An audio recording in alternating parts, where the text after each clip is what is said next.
মনে রাখিও মন যদি দিতে হয় নবীকে দিও। জোরে বল। আমার আব্বাজি সোনামানিকের আমার নবী পাকের আগমনে আমরা আনন্দ করব, উল্লাস করব। বাবা কেন ওই দিনে আনন্দ করব?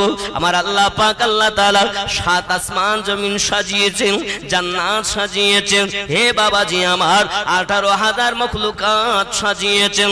আল্লাহ পাক আল্লাহ তাআলা হযরত জিবরাইল আমিনকে বললেন, ওগো জিবরাইল, তিনখানা পতাকা নিয়ে যাও, আর এই তিনখানা পতাকা তিন জায়গাতে লাগিয়ে দেবে। একটা পতাকা মশরিকে লাগাবে, আর একটা পতাকা মাগরিবে লাগাবে, আর একটা পতাকা বাইতুল মুকাদ্দাসের সাদের উপরে লাগাবে।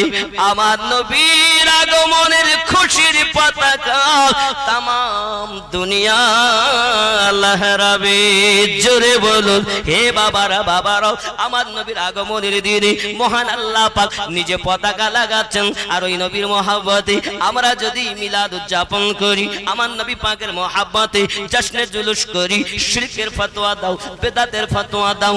যুবকেরা শুধু তাই নয়, ওই দিন আমার নবী আগমন করবেন 570 খ্রিস্টাব্দ